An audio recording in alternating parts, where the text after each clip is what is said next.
sampaikan, dan kemudian meeting kedua oleh Gita, dan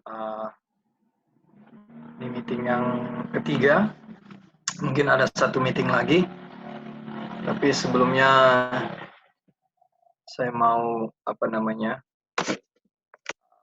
review sedikit ya yang sudah kita terima di waktu yang lalu.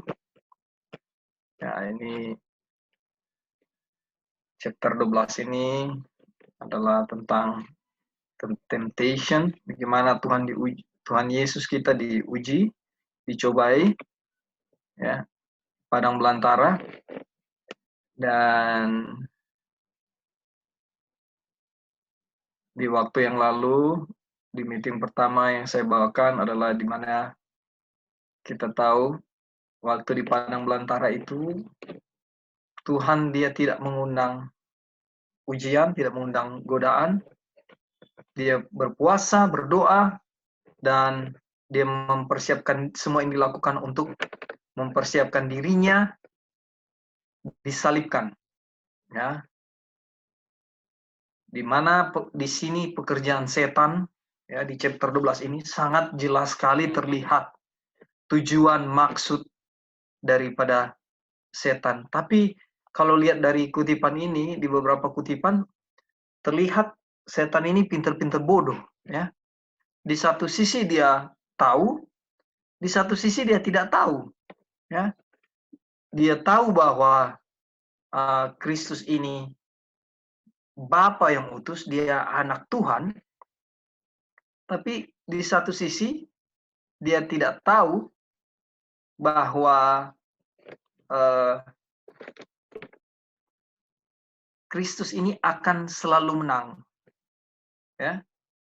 Banyak sekali hal yang dia buat di pelajaran ini, banyak sekali yang dia buat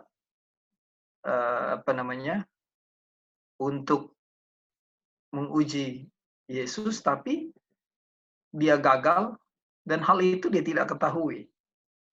Dan di kesempatan yang lain setelah peristiwa temptation ini, setelah peristiwa 40 hari ini Tuhan Yesus berpuasa, di dalam pelayanan Kristus pun dia masih mencoba, dia masih dengan segala cara, ya. Nah, tapi lebih banyak cara yang dia lakukan itu adalah kepada manusia, bukan sebagian kepada Kristus, dan sebagian dia lakukan lebih banyak kepada manusia. Tapi kita lihat bagaimana kebaikan Tuhan menjaga domba-dombanya, ya. Kita bisa lihat itu. Baik.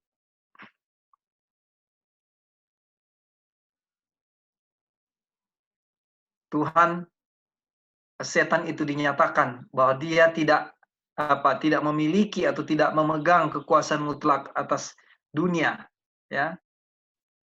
Contohnya itu terlihat pada manusia yang banyak manusia, ya, yang menentang pekerjaan kuasanya, ya. Di mana itu terlihat Roh Kudus bekerja di dalam hati setiap orang yang rindu, yang mau mengasihi Tuhan, ya. Jadi banyak perbuatan setan, sehingga kita datang kepada waktu Sister Gita sampaikan di mana salah satu yang menjadi senjata setan yang jitu adalah melalui selera makan, ya. Selera makan itu di sini kita lihat.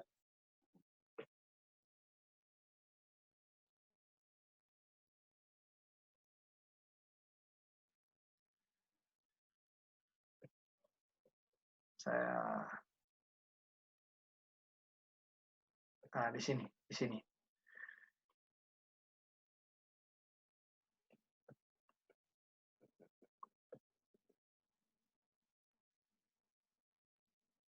Nah, saya mau ulangi sedikit, ya. Tidak pernah seorang meninggalkan barisan kejahatan untuk melayani Tuhan tanpa menghadapi serangan setan. Bujukan yang ditolak Kristus adalah bujukan yang sulit kita tahan, ya. Dengan beban berat dosa dunia atas dia, Kristus bertahan dalam ujian atas nafsu makan, atas cinta dunia, dan atas cinta tampilan yang menuntun pada praduga. Ini adalah godaan yang mengalahkan Adam dan Hawa, dan itu dengan mudah menguasai kita. Ya, setan telah menunjuk dosa Adam sebagai bukti bahwa hukuman Tuhan tidak adil dan tidak dapat ditaati. Dalam kemanusiaan kita, Kristus harus menebus kegagalan Adam. Dia dikelilingi dengan kemuliaan Eden dan berada dalam persekutuan sehari-hari dengan makhluk surgawi. Ya, ini Adam ya. Tapi kita datang di sini dengan Kristus seperti pasangan suci di Eden. Nafsu makan adalah dasar dari pencobaan besar yang pertama. Ini yang dibahas ya oleh kita. Nah, seperti pemuasan nafsu makan, Adam jatuh. Demikian juga dengan penyangkalan nafsu makan, Kristus harus menang. Nah, nanti di pelajaran setelah review ini kita akan lihat ya. Dari masa Adam hingga masa Kristus, pemuasan diri telah meningkat. Kekuatan nafsu makan dan nafsu sampai mereka memiliki kendali yang hampir tidak terbatas. Dengan demikian manusia menjadi rendah dan sakit, dan dari diri mereka sendiri mustahil untuk menang atas setiap ujian ya.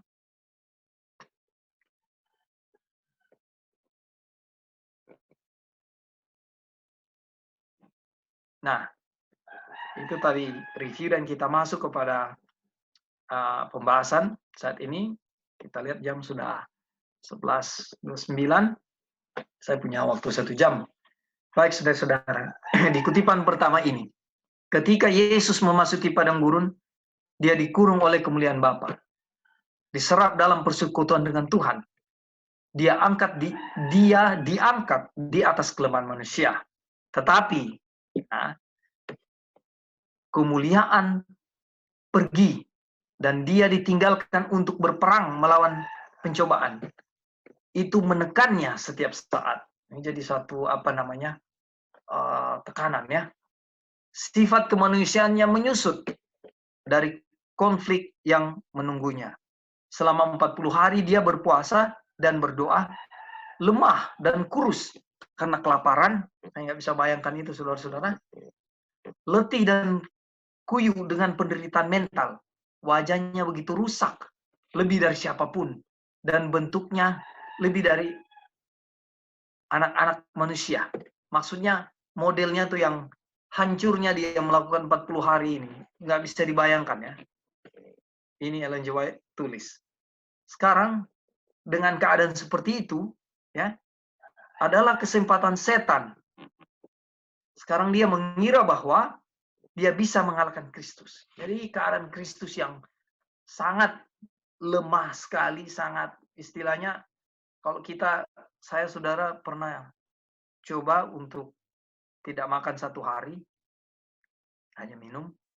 Memasuki hari keduanya, segala pikiran jadi kacau, cara berpikir jadi rusak, segala macam ada di bayangan, di pikiran, imajinasi, ya, badan begitu terasa sangat lemah sekali, dan kadang pokoknya tidak enak lah, tidak baik. Saya lagi bayangkan Tuhan Yesus ya melalui kemanusiaannya 40 hari dia berpuasa dan bentuknya di sini dikatakan rusak ya, wajahnya rusak. Ini coba saudara bayangkan keadaan ini yang keadaan yang luar biasa ini boleh terjadi. Di saat yang sama setan berpikir dia bisa mengalahkan Kristus. Baik, kita lihat lagi pekerjaan setan apa. Ada yang datang kepada juru selamat seolah-olah sebagai jawaban atas doanya. Nah, ini setan ini maksudnya ya. Setan ini datang kepada juru selamat. Ini di narasi ini, di paragraf ini setan punya pekerjaan ya. Jadi setan ini datang kepada juru selamat seolah-olah dia itu jawaban atas doa-doanya Kristus. Ya. Seorang yang menyamar sebagai malaikat dari surga. Dia mengaku mendapat amanah dari Tuhan untuk menyatakan bahwa puasa Kristus sudah berakhir. Sebagaimana Tuhan telah mengutus seorang malaikat untuk menahan tangan Abraham dari mempersembahkan Ishak, lalu puas dengan kesediaan Kristus untuk memasuki jalan yang berlumuran darah, Bapa telah mengutus seorang malaikat. Ini ceritanya setan ya, bahwa dia itu diutus Bapa ya, untuk membebaskannya. Nah, ini adalah pesan yang dibawa kepada Yesus. Juru selamat pingsan karena kelaparan. Ini luar biasa, ini kondisi di titik lemah sekali, titik paling bawah. Ya. Setan tiba-tiba datang ke atasnya. Aduh, lagi lemah-lemah, setan itu datang ke atasnya. Ini penting sekali, saudara. Ini kutipan ini kalau cuma dibaca begitu saja, lalu kita tidak bawa kepada aplikasi kehidupan kita, ini seperti kutipan yang biasa saja. Dan kita seperti orang yang baca koran. Ya. Kita lihat selanjutnya. Sambil menunjuk saat Tuhan Yesus lemah sekali, ya, dia tunjuk kepada batu-batu yang tersebar di padang pasir dan yang tampak seperti roti. Ya, si penggoda berkata, jika engkau adalah anak Tuhan, perintahkanlah agar batu-batu ini menjadi roti. Saudara, coba lihat. Di mana, ya, lihat pengalaman saudara. Saya lihat pengalaman saya. Ya, di mana bisikan-bisikan setan itu, tawaran-tawaran setan itu, ya, menjadi seakan-akan sesuatu hal yang menghiburkan kita. Di saat mana dalam kehidupan kita, hal-hal yang setan tawarkan itu menjadi satu yang menghiburkan buat kita. Satu, sepertinya satu pengharapan, satu kekuatan. Ada yang bisa jawab?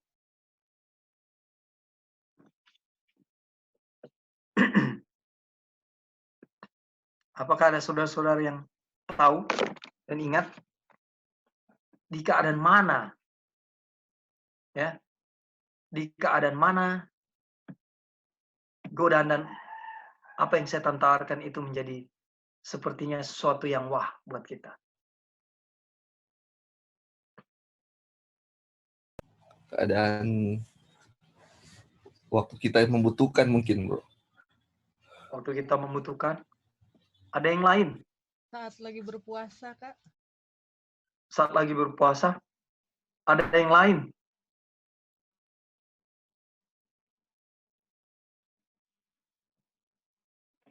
Saudara ingat, ada yang lain. Kalau berdasarkan kutipan ini. Maksudnya pada waktu kita godaan itu datang kepada kita itu. Ya, pada jadi apa? Waktu jadi begini. Ada kayak apa namanya? Kayak yang setan bisikan, yang setan tawarkan itu kayak, wah ini sudah bisa saja kita anggap itu jawaban doa. Ya ini bisa kita pakai. Saya mau melakukan ini. Itu saat kapan? Saat kapan itu terjadi? Pada waktu kita di titik ya. Di titik paling bawah, di titik paling lemah maksudnya. Paling lemah. Terima kasih Kak Erli. Terima kasih. Itu jawabannya. Saudara ingat-ingat pengalaman saudara. Saya sering mengalami ini. Di saat saya begitu lemah di dalam keadaan saya, di dalam tekanan kehidupan, ya, di saat iman lemah, ya, di saat yang sama ini tawaran setan menjadi satu iming-iming yang memberi pengharapan buat saya untuk wah ini luar biasa, ini jawaban doa, ya. Kristus di saat yang sama, di saat dia lemah, setan datang dengan dia punya jurus-jurus. Kita akan lihat lebih lanjut keindahan firman Tuhan ini ya. Terima kasih atas jawaban-jawabannya ya. Meskipun ia tampak sebagai malaikat terang, kata-kata pertama ini mengkhianati karakternya. Jika engkau anak Tuhan, inilah sindiran ketidakpercayaan. Nah, kita lihat. Jika Yesus melakukan apa yang setan sarankan itu, ya, akan menjadi penerimaan keraguan. Penggoda berencana untuk menggulingkan Kristus dengan cara yang sama yang berhasil pada manusia waktu di Taman Eden. Ini lihat ya, betapa liciknya setan mendekati Hawa di Eden. Ya. Apakah Tuhan berkata, kamu tidak akan makan dari setiap pohon di taman ini? Ya. Kejadian 3 ayat 1 kita tahu ya. Nah, sejauh ini kata-kata penggoda adalah kebenaran, tetapi dalam cara dia mengucapkannya, ada penghinaan terselubung terhadap firman Tuhan. Jadi ingat, ketika kita menghina firman Tuhan, kita sudah mengambil ya, bagian dari karakter setan. Ya.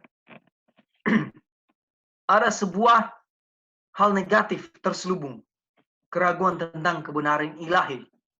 Setan berusaha menanamkan ke dalam pikiran Hawa pemikiran bahwa Tuhan tidak akan melakukan seperti yang dia telah katakan. Bahwa menahan buah yang begitu indah merupakan kontradiksi cinta dan kasih sayangnya bagi manusia. Ini setan putar balikan. Tapi cara setan halus. Sehingga firman itu kita bisa nilai sangat tipis kebenaran dan kesalahan itu. Ya. Sedikit saja, mungkin sehelai rambut tebalnya. Diputar balikan, kita udah nggak bisa sanggup lihat. Ya. Jadi sekarang si penggoda berusaha untuk menginspirasi Kristus dengan perasaannya sendiri.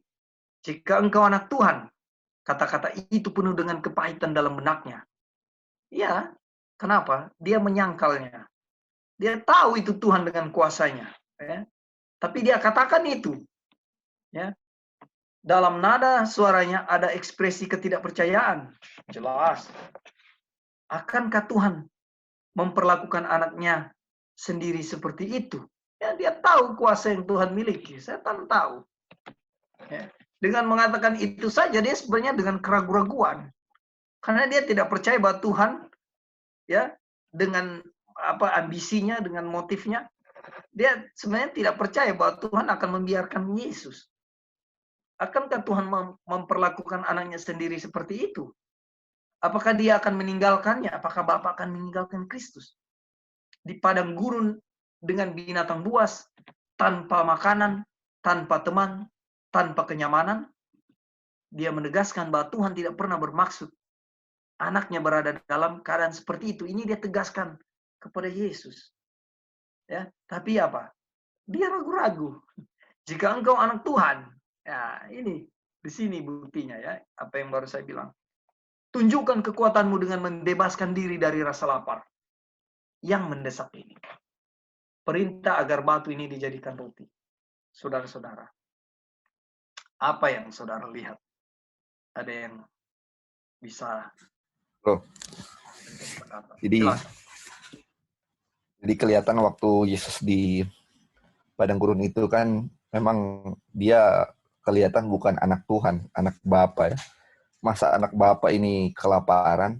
Yeah. Sedangkan ada kan firman Tuhan bilang orang yang setia sama Tuhan tidak pernah kelaparan kan atau meminta-minta roti istilahnya. Yeah. Jadi ketika Tuhan Yesus sudah kelaparan seperti ini, seperti bukan anak Bapa lagi kan. Makanya ini waktu yang tepat untuk setan datang. Karena anak Allah bukan. Ini kan kayak, kalau anak Allah coba sejadikan ini batu jadi roti. Jadi itu kayak mau mancing dia punya daging ya. Dia punya pride juga. Kalau, aduh saya ini anak Allah ya. Saya mau buktikan ke dia bahwa saya anak Allah.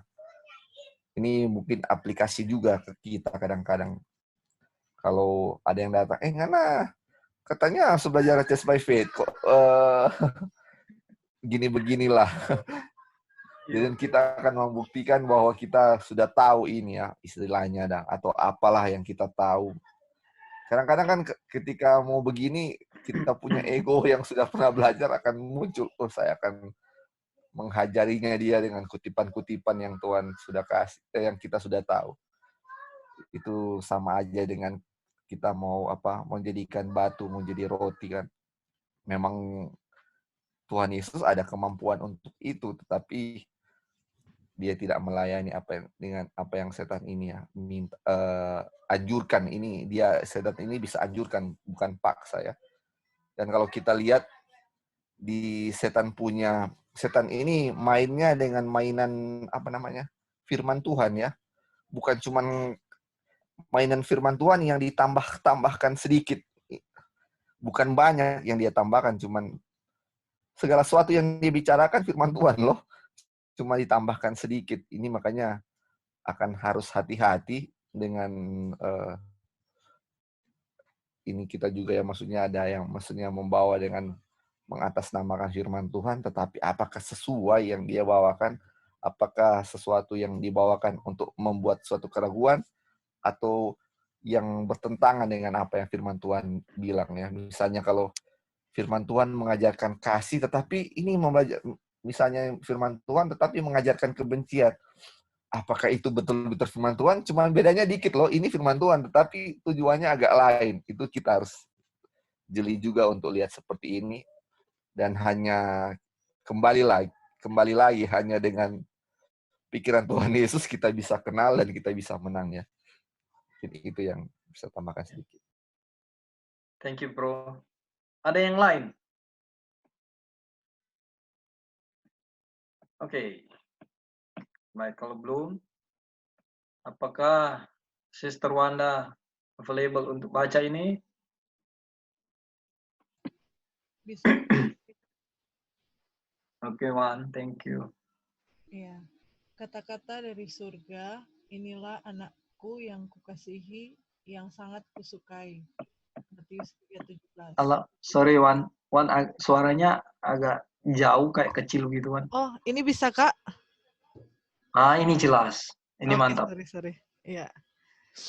Kata-kata dari surga, inilah anakku yang kukasihi, yang sangat kusukai. Matius 3:17.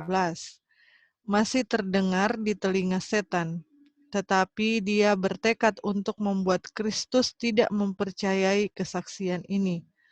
Firman Tuhan adalah jaminan Kristus akan misi ilahinya. Dia datang untuk hidup sebagai manusia di antara manusia, dan kata itulah yang menyatakan hubungannya dengan surga. Itu adalah tujuan setan untuk membuat dia meragukan kata itu. Jika kepercayaan Kristus kepada Tuhan dapat digoyahkan, setan tahu bahwa kemenangan dalam seluruh kontroversi akan menjadi miliknya. Dia bisa mengalahkan Yesus. Dia berharap bahwa di bawah tekanan putus asa dan kelaparan yang luar biasa, Kristus akan kehilangan iman kepada Bapanya dan melakukan mujizat atas namanya sendiri. Jika dia melakukan ini, rencana keselamatan akan dipatahkan. Oke, Wan. Wan, ada lihat sesuatu nggak, Wan? Iya, jadi di sini jelas ya dibilang bahwa setan waktu Tuhan Yesus dibaptiskan itu ya,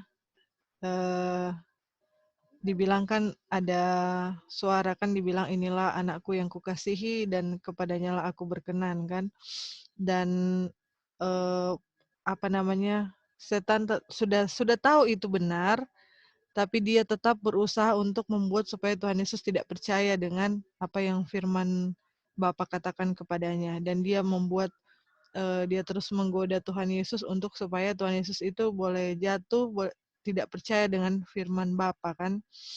Dan kalau sampai itu terjadi, maka rencana keselamatan itu bisa dipatahkan. Tetapi kita sudah tahu bahwa itu tidak pernah terjadi dan tidak akan pernah terjadi karena Tuhan Yesus dia punya kebergantungan kepada Bapa itu 100%, sehingga tidak tergoyahkan dia punya iman kepada Tuhan.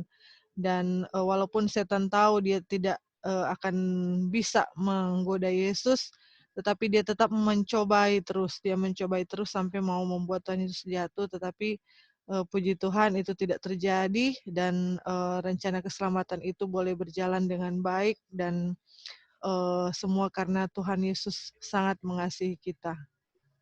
Itu Kak, Ya. terima kasih. Luar biasa, Wan, ya. Thank you, Wan. Ini ada istilah begini.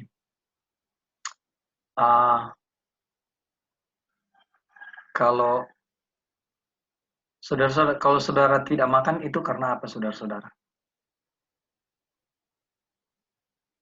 Misalnya kita Kenyang. tidak Tidak lapar. Tidak Oke, lapar, mesti kenyang. Oke, tapi kita tidak lapar atau kenyang. Itu dua hal yang benar ya. Tapi coba bawa kepada, misalnya kalau saudara tidak punya apa-apa, apakah saudara bisa makan? Tidak Tidak. bisa. Kak Early, kalau tidak punya uang, apakah bisa makan? Kalau nggak ada yang kasih, ya enggak. Enggak ya, Kak Early. Tidak ada uang, kita tidak bisa makan. Ya. Apalagi kalau ada banyak beban kehidupan. Ya. Yang saya mau bawa pikiran kita kepada begini. Apakah, kita lihat dari kemenangan Kristus ya, apakah kalau saudara tidak punya uang, atau saya tidak punya uang, apakah saya akan melanggar? Apakah saya akan menyerah dengan ujian yang setan suguhkan? Ya.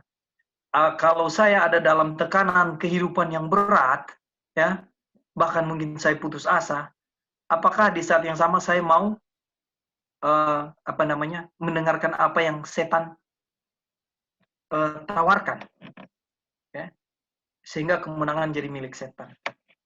Nah, ini gambaran di mana saat Kristus lapar, ya, saat dia dalam tekanan, tubuhnya begitu lemah, ya, dia tidak mau, ya, untuk mengalihkan pandangannya kepada kelaparannya, kepada ketidakberdayaannya, kepada kelemahannya, ya, sehingga setan boleh ada, ya, atau boleh menang di dalam keadaan itu.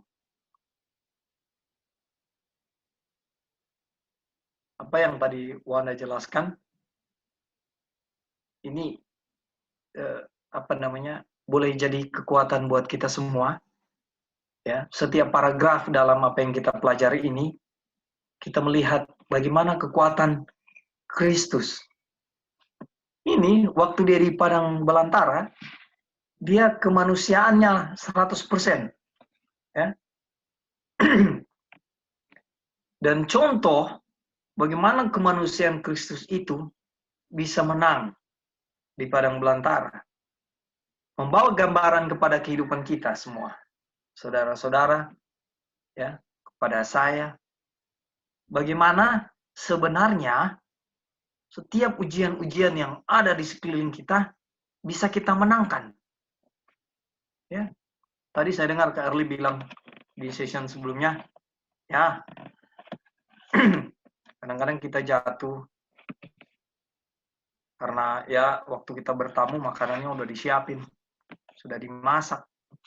Ya, dan kalau di Indonesia, kalau orang lain yang masak kan pakai vetsin, penyedap. Nah, kalau kita ke rumah orang yang mereka masih pakai itu, lalu kita juga saatnya harus makan, dan kita lapar, bagaimana kita mau survive dengan keadaan seperti ini? Ketika unsur-unsur kelemahan itu jadi satu, ketika keadaan itu jadi satu maaf buat kita untuk mengikuti, untuk mengizinkan setan menang. Ya. Nah, jadi apapun keadaan kita, Tuhan Yesus sudah berikan contoh bahwa kita bisa menang, saudara bisa menang, Kak Early bisa menang, Brother Roy bisa menang, Brother Lali bisa menang, semua kita, Gita, siapa saja, Kak Gladys, Joy. Ini yang Tuhan mau bilang dari paragraf ini, dari atas kita sudah lihat, ya. Terima kasih Wanda sudah bacakan.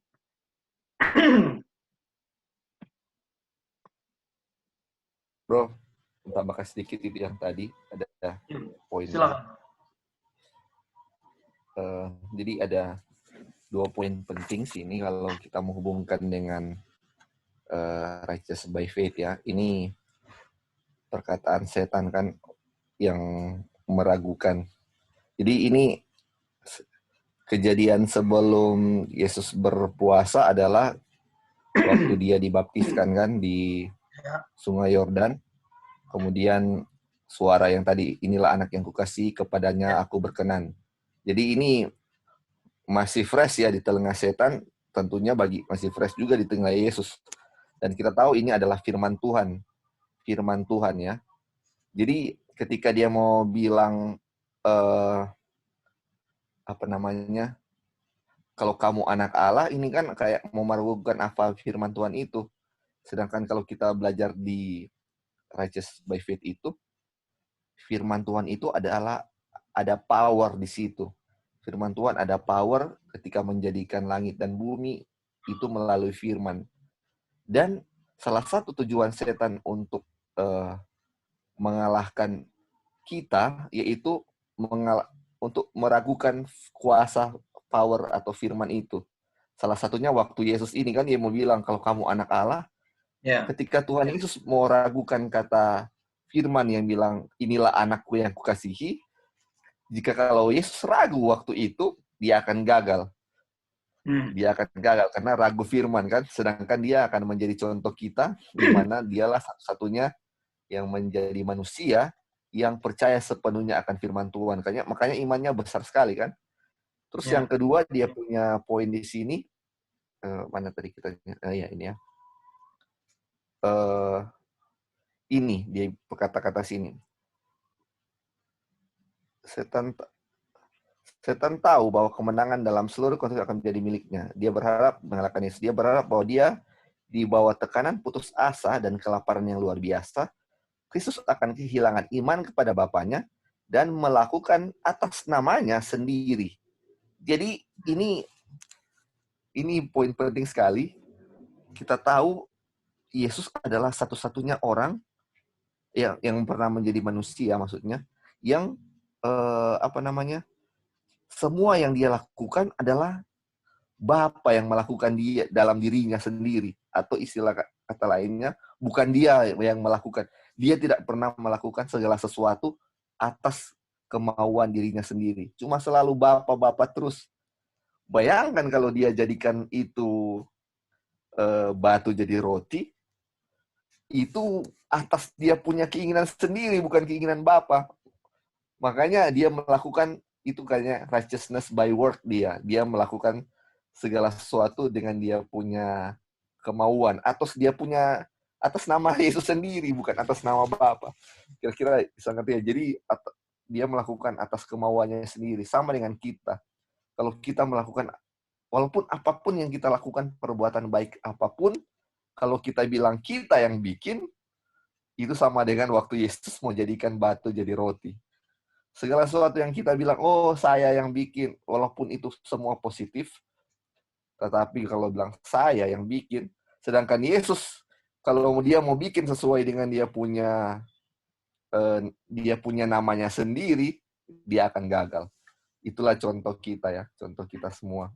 Supaya semua God work in me, yang Tuhan yang melakukan dalam diri saya, bukan diri saya sendiri yang melakukan itu.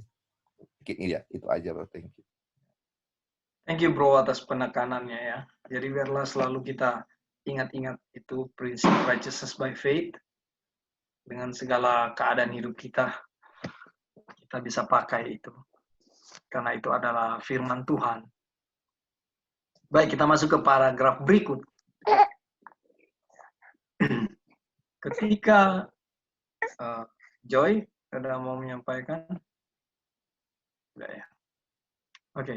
Ketika setan dan putra Bapa pertama kali bertemu dalam konflik, Kristus adalah komandan tuan rumah surgawi dan setan pemimpin pemberontakan di surga. Dia itu telah diusir ya. Sekarang kondisi mereka sepertinya terbalik dan setan memanfaatkan keuntungan yang seharusnya. Ya. Salah satu malaikat yang paling kuat katanya telah dibuang dari surga. Munculnya Yesus menunjukkan bahwa dia adalah malaikat yang jatuh, ditinggalkan oleh Bapa dan ditinggalkan oleh manusia. Nah, seorang yang ilahi akan dapat mempertahankan tuntunannya dengan mengerjakan mujizat. Nah, oleh sebab itu, jika engkau adalah putra Allah, perintahkanlah batu ini ya dibuat menjadi roti. tindakan kekuatan kreatif seperti itu mendesak penggoda akan menjadi bukti konklusif keilahian, dan itu akan mengakhiri kontroversi. Setan beranggapan, dia berpikir, ya, ketika Yesus dalam segala kelemahannya ini, keadaan terbalik, ya. Nah, ini kesempatan, ini yang setan lihat. Dan dengan keadaan seperti itu, yang waktu dia bilang jika engkau anak Allah, ya, itu sifat keraguan-raguan yang sangat besar yang ditunjukkan oleh setan melalui keadaan Yesus yang sepertinya ini terbalik. Setan memandangnya ini satu hal yang terbalik, ya. Dan apa tujuannya? Di paragraf ini dia bilang dia memanfaatkan keuntungan. Ya. Ini setan lihat-lihat, ya, lihat keadaan. Ini keadaan yang sepertinya saya bisa masuk. Nah, ini juga aplikasi ke kehidupan kita setiap hari, ya. Tadi sudah dibahas di atas.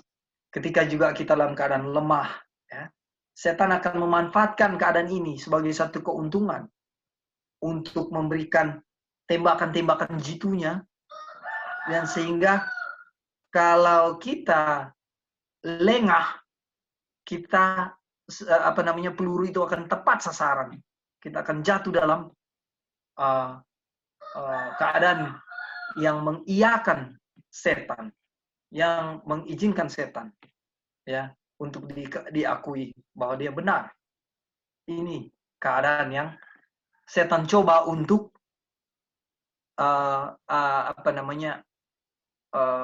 pegang untuk menggoda Tuhan Yesus.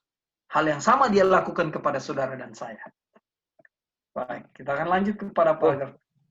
Berarti ini dia punya cobaan bukan sekedar hanya soal makan, ya, tetapi ada yang lain juga yang dia mau bilang di sini, kan?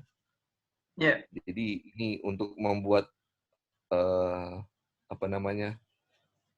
ini kayak mendesak sekali supaya kalau mau diakui sebagai anak Allah akan jadi, kalau Tuhan Yesus membuat mujizat berarti dia anak Allah, kalau enggak bukan, kan?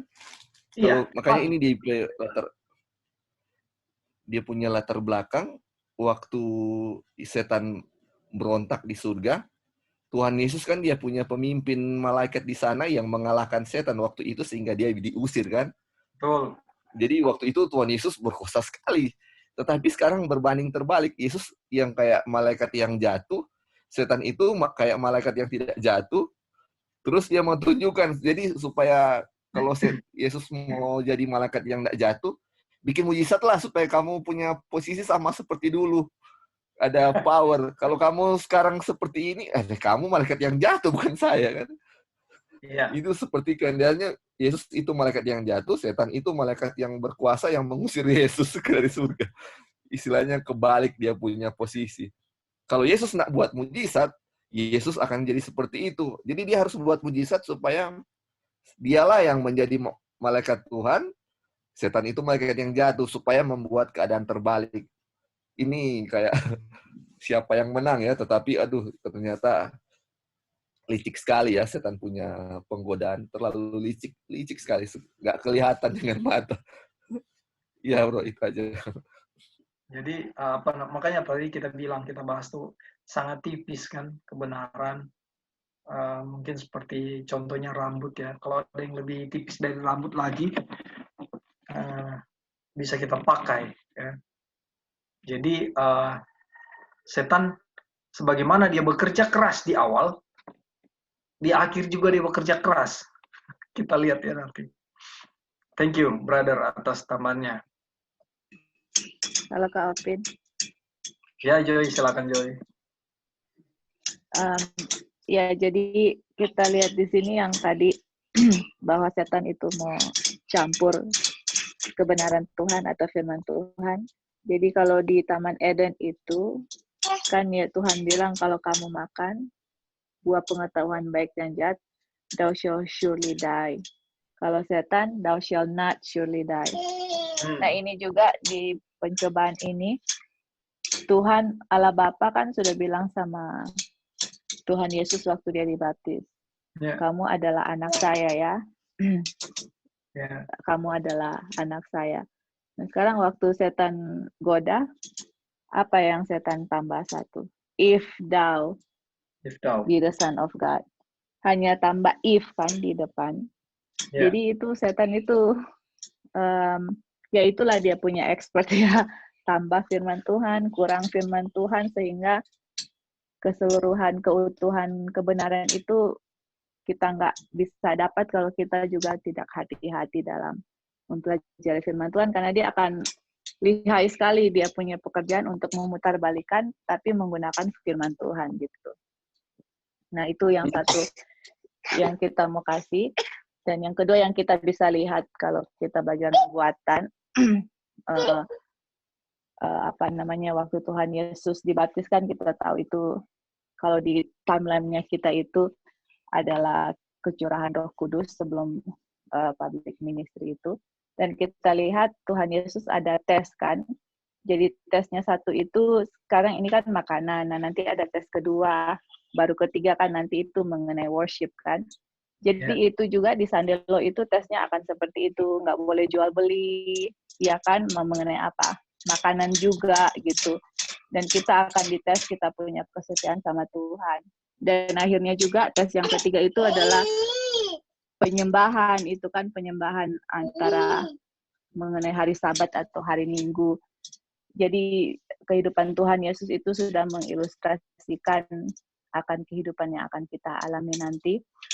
Tapi yang membuat dia itu menang dan yang membuat juga kita akan menang yaitulah pelajaran righteousness by faith. Selalu yang tadi Lali sudah bilang, bahwa Tuhanlah yang melakukan di kita. Kalau bukan Tuhan yang melakukan di kita itu, dan kita nggak benar sungguh-sungguh untuk mempelajari firman Tuhan sampai bisa melihat kebenaran itu, kita itu bisa guarantee untuk kejatuhan itu ada ya. Tapi kalau kita sama dengan Tuhan Yesus itu, guarantee kehidupan Tuhan Yesus ada di kita, guarantee itu akan nanti pada waktu ujian yang besar itu akan memperoleh kemenangan dari setan.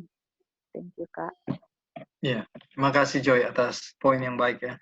Jadi kita lihat bahwa contoh dari awal Tuhan sudah, setelah manusia jatuh ya, Tuhan memberikan contoh bagaimana sebenarnya kemenangan itu bisa dicapai, bisa diraih ya. Kita selama ini belajar by beholding ya. Memandang kepada Kristus. Memandang kepada Kristus itu bukan menatap Tuhan Yesus. Kita nggak tahu bentuknya seperti apa ya. Karena gambar-gambar dan film-film semua ini yang beredar ini semua ilusi yang kita tidak tahu pasti ya. Walaupun Roh Nubuat menulis bahwa perawakan Kristus itu tidak menarik. Ya. Tapi bukan cara pandang yang seperti itu. Sehingga kita bisa menang. Kita memandang Kristus itu melalui apa? Firman-Nya. Maka di sini dibilang, kita hidup bukan dari roti saja, tetapi dari setiap firman yang disampaikan. Inilah cara memandang kepada kita. Jadi ketika nanti Sandelo atau whatever situasi nanti di depan, kita dalam setiap ujian, godaan, apa yang kita ingat, saudara? Mana Kak Erli? Kak Erli, kalau nanti ada ujian di depan, entah nanti di Sandelo atau di dalam keadaan apapun, apa yang jadi yang kita ingat? Atau yang lain? Ada yang bisa jawab? Apa yang kita ingat ketika ada ujian, ada pencobaan yang tersuguhkan kepada kita? Entah timeline-nya nanti di Sandelo. Halo. Apa yang kita ingat? Halo, boleh kasih tahu? Oke. Ya, ingat Mazmur 119 ayat 11. Iya, gimana Om Darwis? Mazmur 119 ayat 11. Ya, coba dibacakan. Di dalam hatiku aku menyimpan janjimu supaya aku jangan berdosa terhadap engkau. Ya. Demikian. Jangan salah. Dibaca, harus baca. Iya, berarti firman ya, bro. Kalau Firman ya. iya, Om Darwis tadi sudah jawab ya. Iya. Terima kasih Om Darwis. Ujian di Sunday Law nanti, ya, atau ujian yang akan ada besok atau hari ini, atau kapanpun sampai kepada kedatangan Kristus nanti, yang kita ingat adalah firman. Ya. Supaya apa? Kita tidak berdosa tadi di Mazmur bilang. Ini cara pandang kita itu bukan pandang fisiknya Kristus, tapi pandang firman-Nya yang sudah saudara dan saya pelajari selama ini. Ya, biarlah ini jadi kekuatan kita ya. Oke. Paragraf ini, apakah Kak Early, ada Kak Early sini?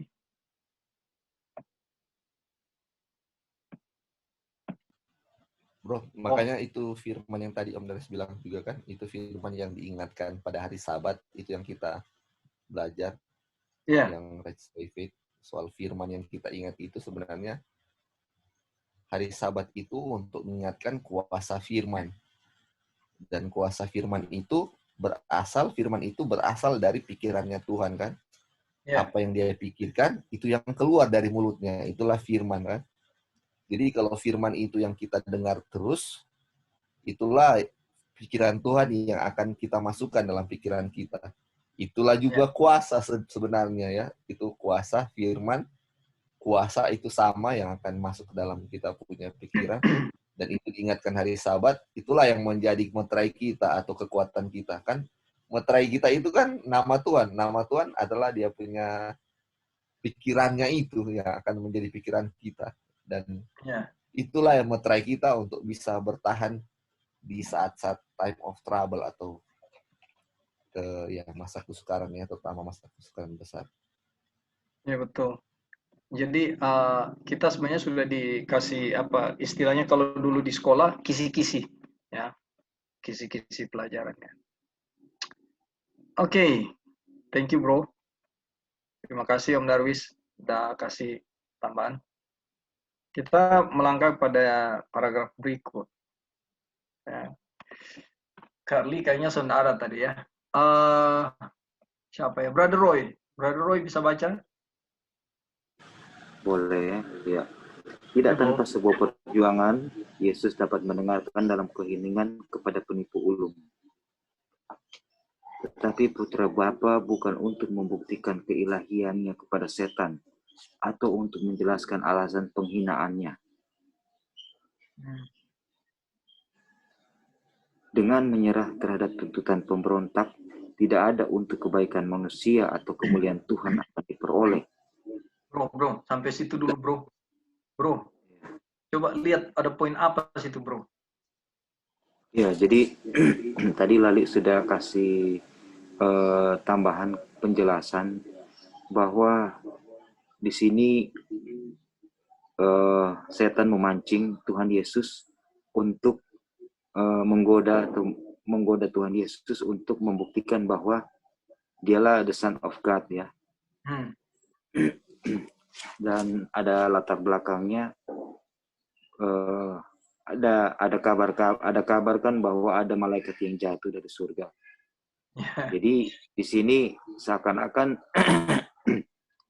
malaikat yang jatuh dari surga itu belum tahu siapa. Nah, seakan-akan Yesus bisa jadi dalam posisi sebagai malaikat yang jatuh dari surga, dan setan memancing Tuhan Yesus untuk membuktikan bahwa dia bukanlah malaikat yang jatuh dari surga. Dan di sini dikatakan bahwa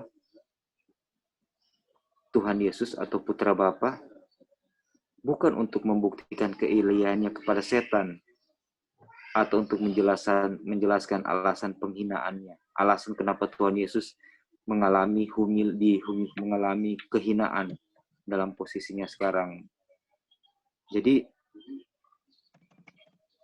apabila Tuhan Yesus mengikuti tuntutan setan untuk membuktikan bahwa dia adalah anak Bapa, maka setan akan tetap berkata, tunjukkan kepada saya tanda bahwa saya mungkin percaya Anda sebagai putra Bapa. Dan bukti akan menjadi tidak berharga untuk mematahkan kekuatan pemberontakan dalam hati. Jadi setan bukti pun dikasih, setan tidak akan bertobat.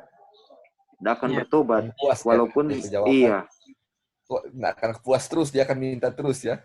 Iya, dia akan minta terus. Karena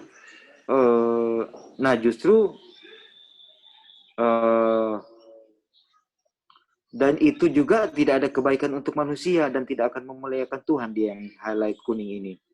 Dengan menyerat ratusan pemberontak, jadi pertama Bapa tidak akan dimuliakan, manusia juga tidak akan mendapatkan kebaikan, dan karena memang setan juga tidak akan bertobat walaupun Tuhan Yesus mau lakukan hal ini. Nah, justru oleh karena itu dia tidak melakukannya, karena semua yang dia lakukan itu adalah untuk keselamatan kita, untuk memberi benefit kepada keselamatan kita dan Tuhan Yesus. Dan itu kalau dia lakukan itu hanya untuk dirinya sendiri, untuk Tuhan Yesus. Tapi makanya dia tidak mau lakukan itu karena tidak memberi keuntungan bagi manusia yang sudah jatuh, dan juga tidak memuliakan nama Bapa yang di sorga. Gitu. Malahan hanya mengikuti jebakan daripada setan dan untuk mengangkat dirinya. Jadi dia tidak mau mengangkat dirinya, walaupun itu memang dia demikian adanya, dia memang anak Bapa, tapi itu pun dia tidak mau melakukan itu kalau itu hanya untuk menyatakan dia anak Bapa dan tidak ada untuk kemuliaan Bapa dan tidak berfaedah bagi manusia. Keselamatan. Jadi dia tidak terjebak. Waduh, luar biasa, ini betul-betul suatu kejelian yang tinggi yang Yesus miliki, dan itu hanya kita juga bisa dalam posisi bisa menang seperti ini apabila kita betul-betul, nah ini yang kita bilang dikemas seperti dengan seindah apapun, sebagus apapun, tetap kita bisa lihat bahwa itu dosa tetap dosa. Dan inilah yang kita butuhkan saat ini. Bagaimana itu bisa kita experience adalah apabila kita betul-betul memiliki pengenalan yang dalam akan kehendak Tuhan melalui hubungan pribadi sehari-hari. Ya, mau tambahkan? Ya, silakan. Ya. Kita ingat di Yohanes 8 ayat 44. Kalau orang bilang impossible, impossible, tidak mungkin. Ini Bapak pendusta, tidak mungkin dia mau berbuat benar. Dia putar balik dari sononya kok. Dari awal dia masuk pendusta. Yohanes 8:4 bilang begini, iblislah yang mencari bapamu dan kamu ingin melakukan keinginan bapamu. Ia adalah pembunuh manusia sejak semula, bukan main dari dulu dia memang, dari awalnya memang, dan tidak hidup dalam kebenaran. Sebab di dalam dia tidak ada kebenaran. Apabila ia berkata dusta, ia berkata atas kehendaknya sendiri. Sebab ia adalah pendusta dan bapa segala dusta. Bukan main. Luar biasa. Jadi bapa pendusta memang ahlinya dusta. Jadi tidak mungkin dia cuma gara-gara itu. Oke? Om Darwis. Iya. Setan dia tidak suka sekali kalau dia punya kedok diungkap-ungkapkan terus seperti ini ya. Tapi mau dia. Setiap firman Tuhan sebenarnya membuka kedoknya dia. Dan setiap firman Tuhan yang kita pelajari itu menyatakan bahwa setan itu pendusta. Setiap firman yang kita dalami, semakin kita lihat kasih Tuhan, semakin kita lihat jahatnya dosa, semakin kita lihat dustanya setan. Ini yang terjadi. Terima kasih untuk tambahannya Om Darwis. Ya, makanya di Matius 7:7 itu cermin itu. Itu firman Tuhan itu sebagai cermin. Mau lihat itu kotor di muka itu, arang di muka, harus pakai cermin firman Tuhan. Oke? Iya, terima kasih. Nah, jadi selalu ukurannya firman Tuhan, ya. Jadi lihatlah, kalau kita punya sifat karakter sudah bertolak belakang dengan Alkitab, berarti kita ini iblis. Ya. Itu aja patokannya kan. Kita berkaca melalui firman Tuhan. Nah, oke bro, Bro Roy bisa lanjut nih bro, mulai dari dan Kristus ini penting sekali. Oke. Rahmat 7. Dan Kristus tidak menjalankan kuasa ilahi untuk kepentingannya sendiri. Dia datang untuk menanggung persidangan. Seperti yang harus kita lakukan, meninggalkan kita contoh iman dan penyerahan. Baik di sini maupun pada waktu berikutnya dalam kehidupan duniawinya. Dia tidak melakukan mujizat atas namanya sendiri. Karya-karyanya yang luar biasa adalah untuk kebaikan orang lain. Meskipun Yesus mengenali setan sejak awal, dia tidak terprovokasi untuk masuk ke dalam kontroversinya dengan diperkuat dalam kontroversi dengannya. Diperkuat dengan memori suara dari surga, dia beristirahat dalam kasih Bapanya. Dia tidak akan berkelahi dengan godaan. Jadi ini the great controversy ini kan sudah dimulai sejak di surga. Dan Yesus sebenarnya tahu betul ini dia punya setan ini dia punya lawan sejak dari pertempuran di surga. Musuh bebuyutan. Tetapi dia tetap tidak terprovokasi untuk mengikuti kepancingan daripada setan. Dan ini sebenarnya kejelasan ini yang dibukakan oleh roh nubuat ini bagi kita ini untuk menunjukkan betapa besarnya godaan ini atau pencobaan ini bagi Yesus. Jadi bukan cuma pencobaan biasa, tapi sangat dalam dan sangat luar biasa pancingan yang dikasih oleh setan. Tapi di sisi yang lain, ini hanya membuktikan betapa dekatnya hubungan Yesus dengan Bapa, sehingga dia sanggup melihat godaan yang sangat tipis ini, yang Adam jatuh, hanya godaan dirubah, dikemas dalam bentuk makanan, makan buah larangan, dan dikemas dengan kata-kata rayuan yang tadi sudah ditekankan Joy, ditambah satu kata saja, dan Adam jatuh, tapi Tuhan Yesus mau dibikin setipis mungkin itu penipuan, tetap Tuhan Yesus bisa melihatnya dan dia bisa menang. Jadi bagaimana kita bisa menang pelajarannya? Kita harus punya hubungan yang sama kualitasnya dengan Yesus, sebagaimana Yesus punya kualitas hubungan dengan Bapa. Itu dia punya satu-satunya kunci kemenangan Yesus yang menjadi kunci kemenangan kita juga. Ya, terima kasih. Thank you, bro. Jadi ini Bro, poin-poin sedikit. Silakan.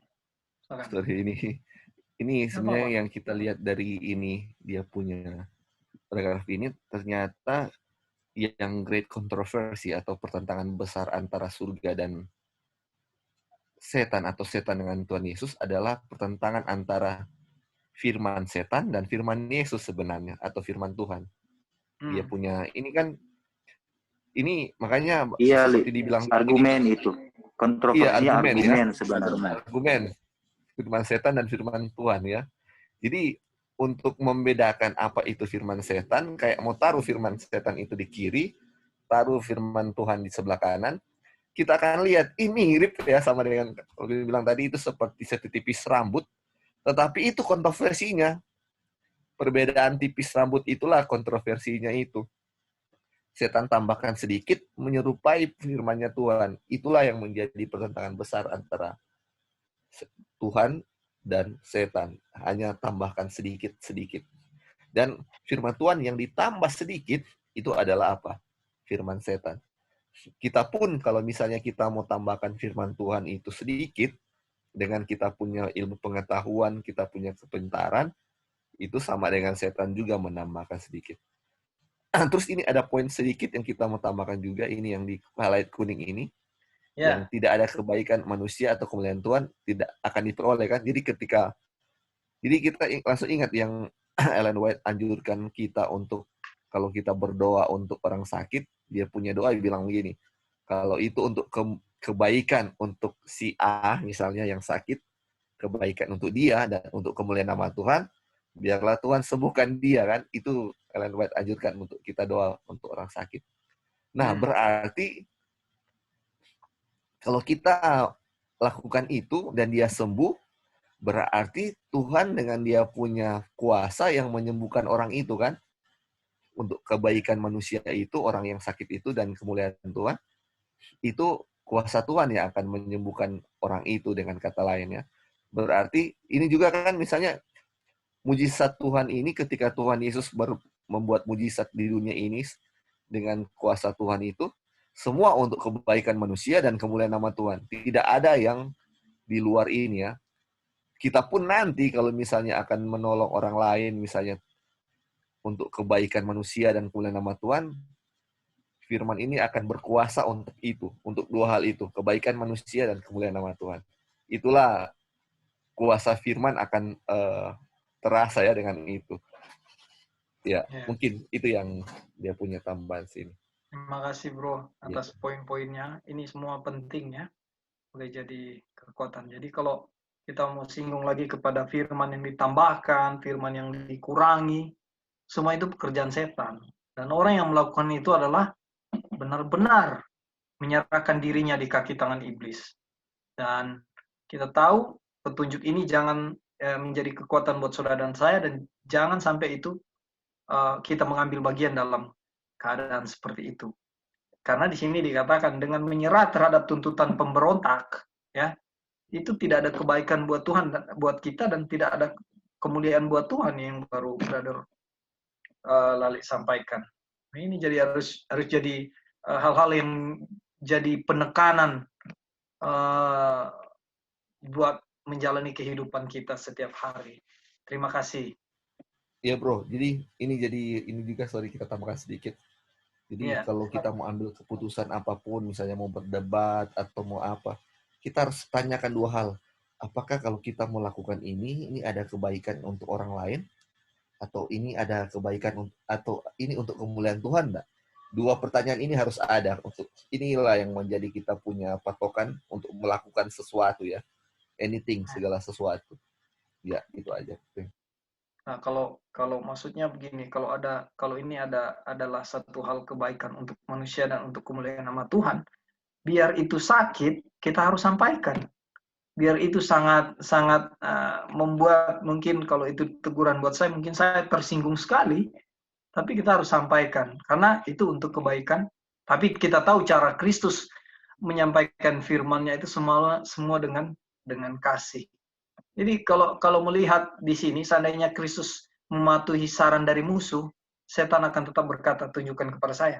Artinya begini, Kristus itu kayak dia mengabaikan apa yang setan mau lakukan, dan cara dia selalu bilang bahwa ada tertulis. Ya, kita lihat nanti di kutipan berikut di bawah ya.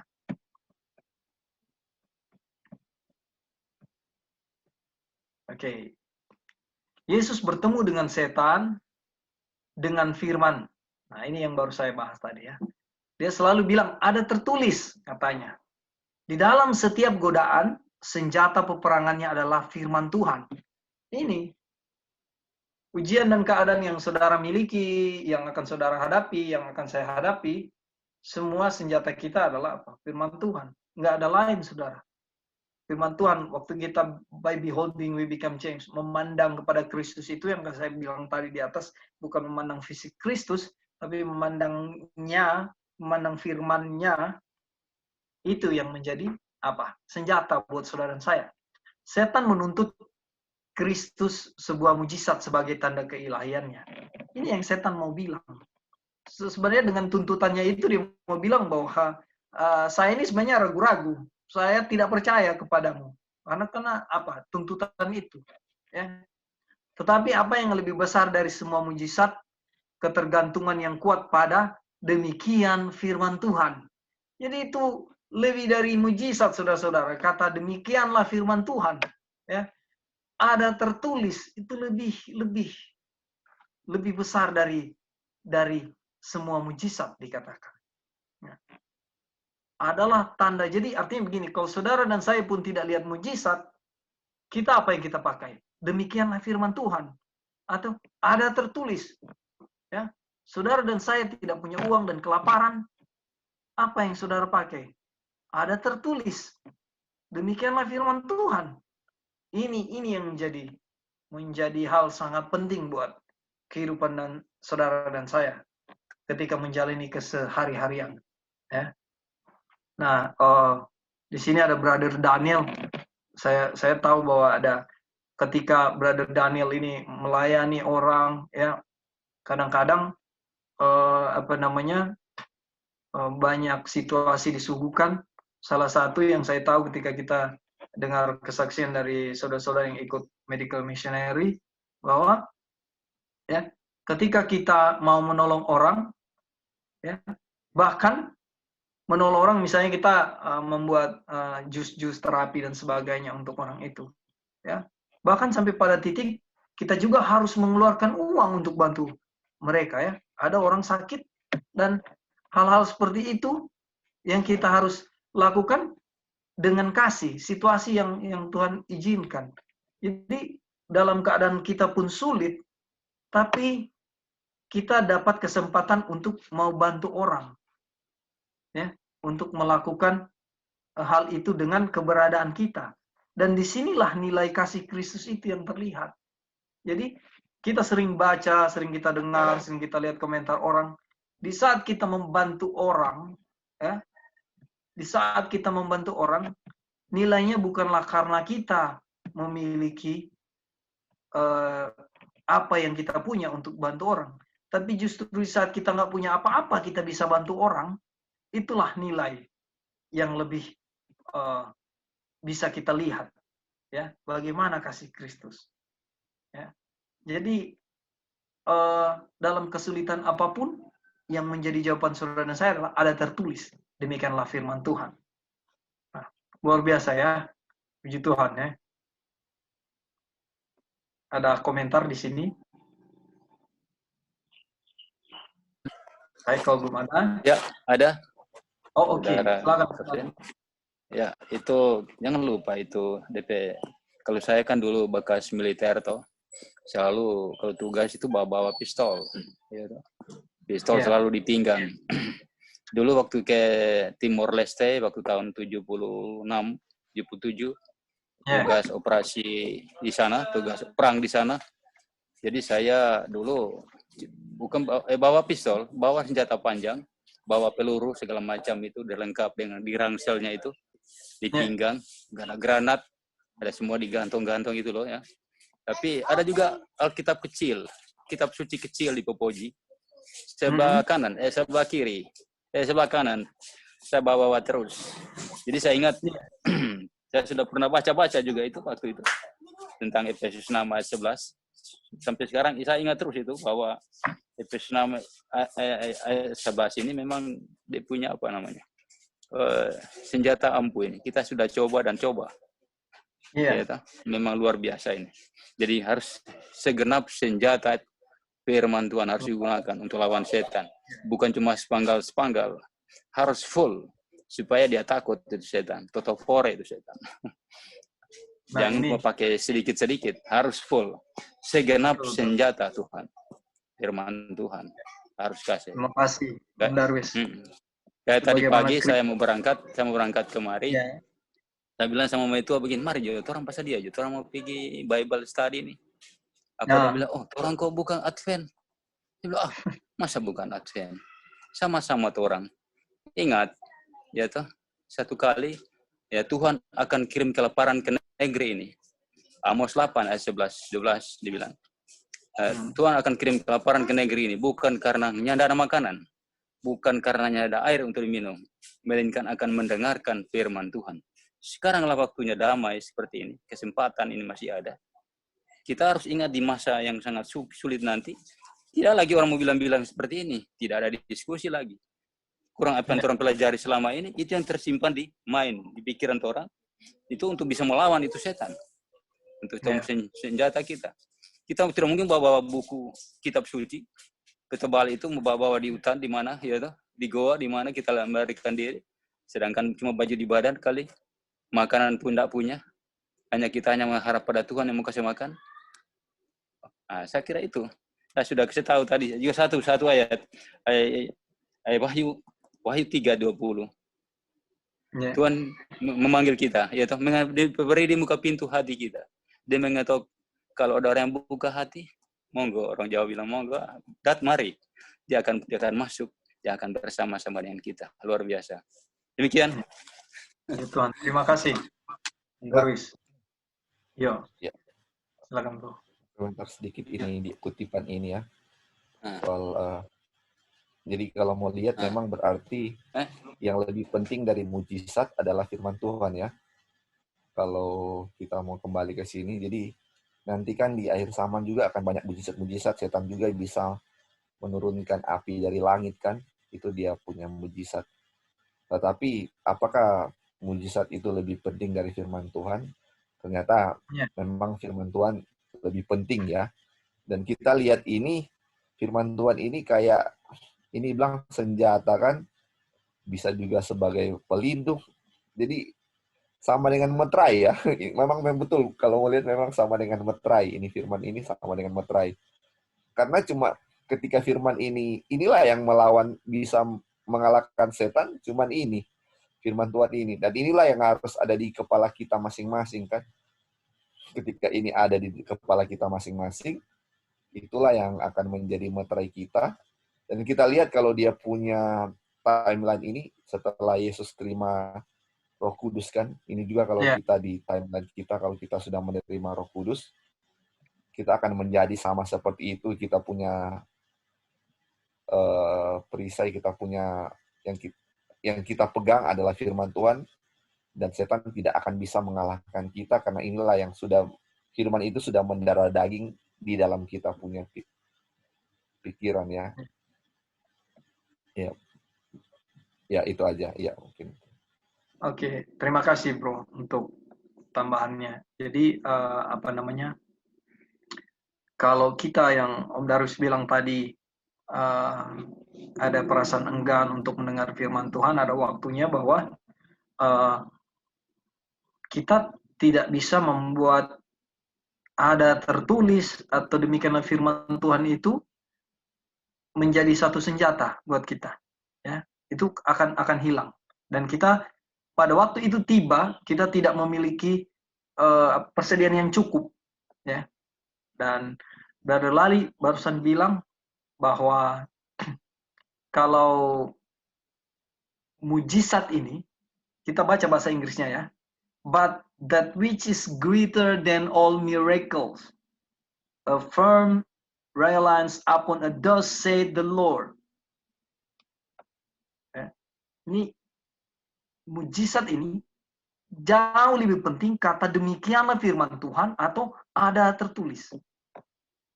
Ya, daripada mujizat itu kan hasil dari saudara dan saya percaya demikianlah firman Tuhan. Mujizat itu adalah hasil dari ada tertulis, ya. Jadi awalnya ada di situ semua. Dan kalaupun tidak ada mujizat, apakah itu akan menjadi satu jadi satu keraguan-raguan buat kita untuk bahwa ada tertulis dan demikianlah firman Tuhan? Tidak kan? Kita sudah belajar itu.